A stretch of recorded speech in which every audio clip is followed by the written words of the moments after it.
Mitchell. He's wrote a story here. Wrote a book. So let's no, we appreciate it too. We're just sure. I have two questions. Do you think Lars Anderson was a better singles wrestler than a tag team? I don't know that I've seen Lars Anderson enough to even, because I've seen some of the stuff he did from Hawaii and I wasn't that impressed. So, but what do you think, Rodney? Lars was good as a single too because in an attack team he was quite good either way. I remember when he was in Atlanta, he actually worked with Thunderbolt Patterson, just one-on-one, and it was really good. And the way I just watched an interview with Lars Anderson just yesterday, and the man can talk. The man can talk, and he can sell a ticket. That's the main thing. What about you? Yeah, I think either a tag team or a single. Either one.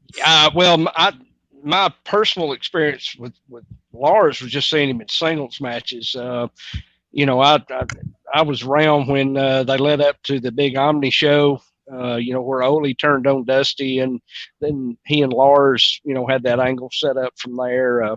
So I hadn't seen a whole lot of Lars. I thought he was just about as good as anybody else. And from what I understood, he's a pretty good booker. So yeah, because he lasted Hawaii for a long time. Yeah, sure did. Let's see what else he had to say. He said, do you see he could have been NWA World Heavyweight Champion? I don't know. I don't know if he could have been or not. What do y'all think? Could he have been World Heavyweight Champion? Bob? I think I think they're talking about, I think he's still Lars Anderson. Lars had the ability, he could, and he had the wrestling ability, and most of all, he had the talk ability. Yeah, he was able to talk on the mic. So yeah, I think he could have been if that's the direction that they were going to go in. When Bob Armstrong was a bad guy, was any discussions in my fantasy match similar between Bob and Hank Williams Jr. being the good guy, similar between Jerry and Andy Kaufman? I doubt very seriously that would have happened.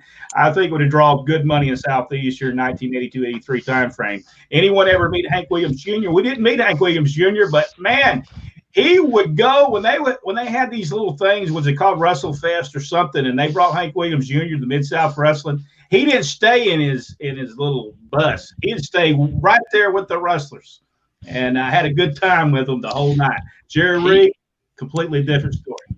Yeah, he came back in the mid '80s.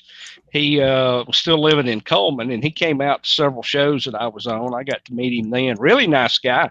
He was a real fan. I think that's my best memory of Hank Jr. David Lawson, what made Ronnie and the boys go from wrestling business to Cole Brothers Circus? I think Chris. It was CM. Exactly right. CM. You did it. Yep. CM got us involved in the circus business. The first circus that we ever promoted was a circus called L.E. Barnes Circus. It was run by it was Hoover, wasn't it? I can't believe it. I can't remember. But he was a tiger tamer, and he was the one that was running the circus. And CM called and said, "Hey, you want to promote a circus?" Well, yeah. What's the difference between circus and wrestling? So so we did that for 14 years. So. All right, I am trying to get down to these other questions. I will. A dream match: Wahoo McDaniel versus John Cena. Wahoo McDaniel's going to win that one. Don't y'all agree? Yes. Yeah. Yeah, I don't think John Cena could have held his own with Wahoo McDaniels. Now, I don't even know if he could have held his own when he was 50 years old, Wahoo McDaniel and John Cena. So, thank you, Daniel. That would be it'd be very interesting to see some of those guys matched up today. Has said Rodney Houston Hayes said, "Who is Rodney West? Ron West kid." Yes. Yes. Well, right now, Randy, are you Michael Hayes' son? Well, I am also. I'm just messing. I am also one of the sons of Ron West, so my name is Bro. I always thought your name was Pro Wrestling. It is. It's Pro Wrestling Inside and Out. It's right there. That's my name. Somebody asked me the one time, says, "Well, what's your name?" I said, "Pro Wrestling Inside and Out." That's my name. I've legally changed it to Pro Wrestling Inside and Out now. Dennis asks us another guy, Jack, I'm glad you're the good guy. Also, Rodney Barrett, what's your Dad, what would your dad's reaction be? Bob Roop trying to steal Knoxville from Ron Fuller. I don't know that we even talked about it in 1979.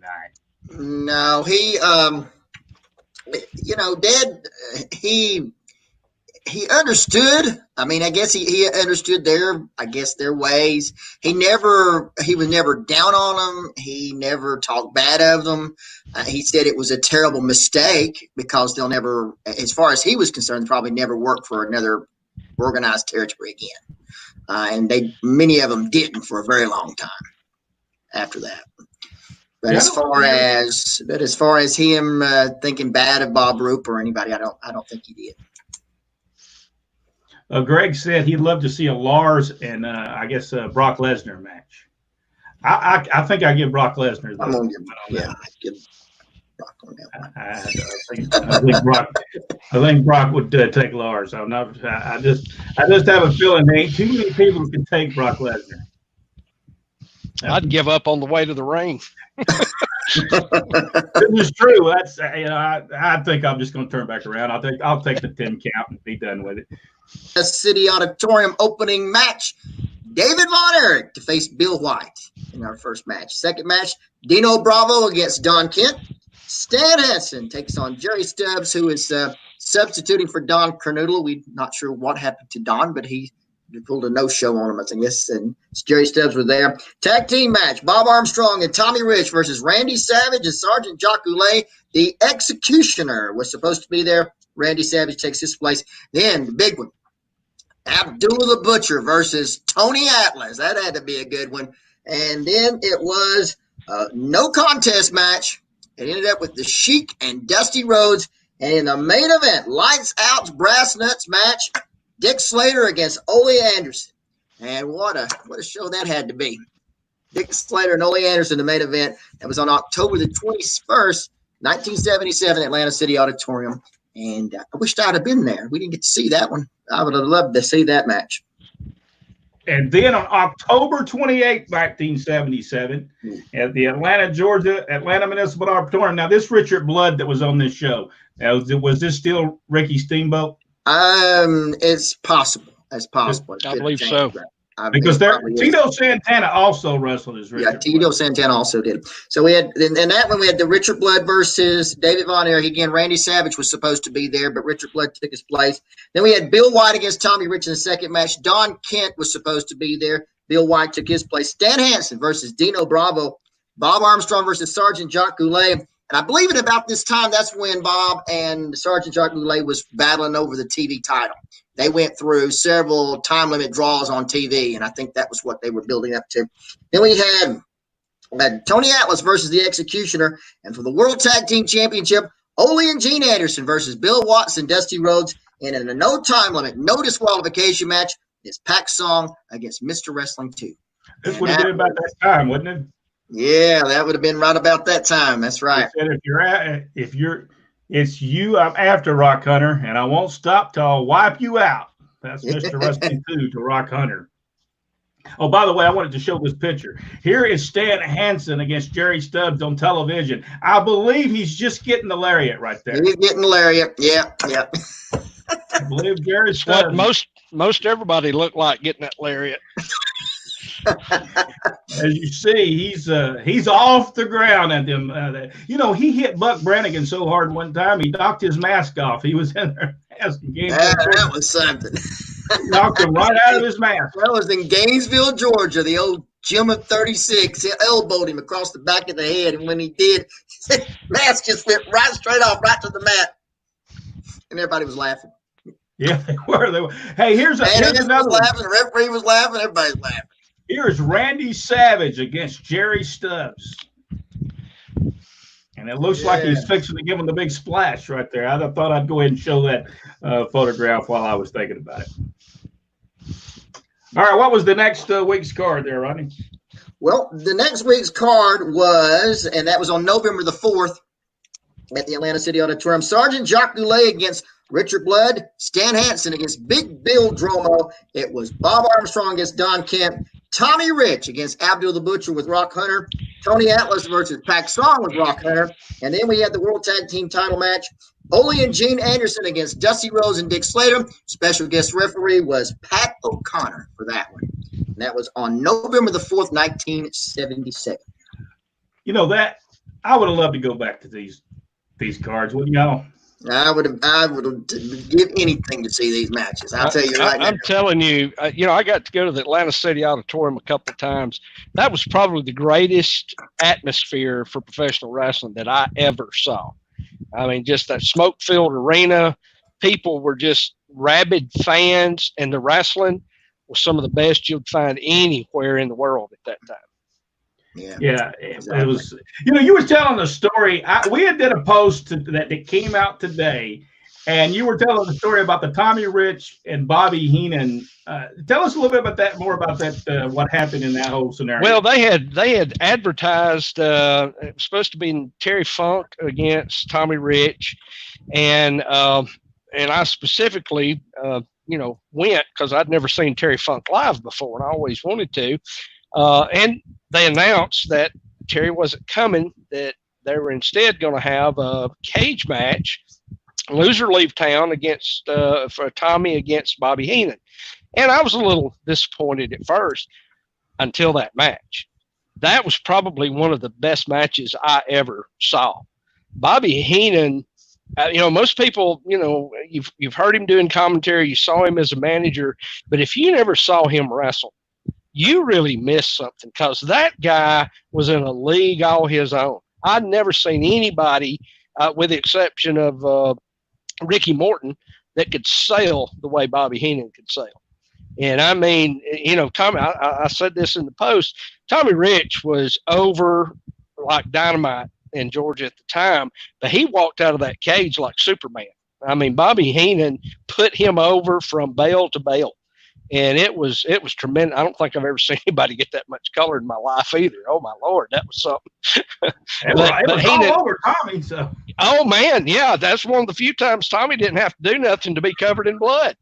So, but Heenan was leaving the territory. I think it was kind of short notice. If I'm not mistaken, I think that was when he might have been going somewhere else, but it wasn't too long before he showed up with WWE or WWF at the time. So, but man, it was great. I loved it. Sir, he put on a great skin. Tyrone said, guys, when Paul North was in Georgia, he was super over. Do you have the reason why he left? I felt in my heart they could have built the promotion around him. I think was he still there in 1983, Rodney, when we left? I won't say we left. Yeah, he was still there. He was still there. Still there. I believe he went right straight from there, from Georgia. Did he not go to work for Vince at that point? Didn't they do the Black Saturday? Wasn't that about the time they did the Black Saturday? I think he was already gone by that time. Yeah, he was already there? I think he was already gone by that time. David said Cena couldn't survive one Wahoo. This is true. Yeah, I was watching the match with Wahoo this past weekend, and they were talking about Wahoo, the hardest chops in the business, is what they call. There's no doubt he did have a chop. And when Wahoo used to come around us, me and Brent would run. Yeah. He's a great guy, but man, just grabbing a hold of you hurt. Yeah. His rings, watches and bracelets tore our ears. Yeah, he was a great guy. Flowered ear. David said thoughts on Chief Joe Lightfoot. Saw him in Georgia and in Florida. Rodney, would you like to tell the story of Chief Joe Lightfoot, Knoxville? Georgia Championship Wrestling was promoted up in Knoxville, and Joe Lightfoot was coming to the ring, and I think was dead referee. I believe he was. Yeah, I think he was. And so I'm standing. I think it was me. I'm standing there getting ready to pick up the jackets and take them back to the table. And Joe Lightfoot comes up to the top. He jumps up on the ring apron, grabs onto the top rope, and goes and jumps. And when he jumps, he don't quite clear the top rope. He falls flat on his face, and those feathers are going every way. And so he thought that I had grabbed a hold of his leg as he jumped off the rope and accused me of tribute. Dad said it looked like a dead turkey foot over the face. I was ringing the bell. I was timekeeper that night. I mean, I was rolling as well. Because the funny part was not him falling over it. Is he blaming people for that? Blaming everybody else. He just didn't clear the top rope. By the way, they were everywhere. Does anybody know if Chief Joe Lightfoot is with us still? I mean, is he still alive or? No idea. I haven't heard anything from him in years. What are you going to try to do? You going to ask him to jump over the top rope? Yeah, we'll see if he'll go to Rome, Georgia, and jump over the top rope there. Jump over the top rope. Come on out. We ask him every night, are you going to jump over the top rope again tonight? Now, we also was very mean to Michael Hayes as well, because we tell him, make sure you don't break somebody's knees tonight in your drop kick. That's right. Very mean. Right. Michael Hayes. We terrorized Michael Hayes. We were equally vicious to everybody.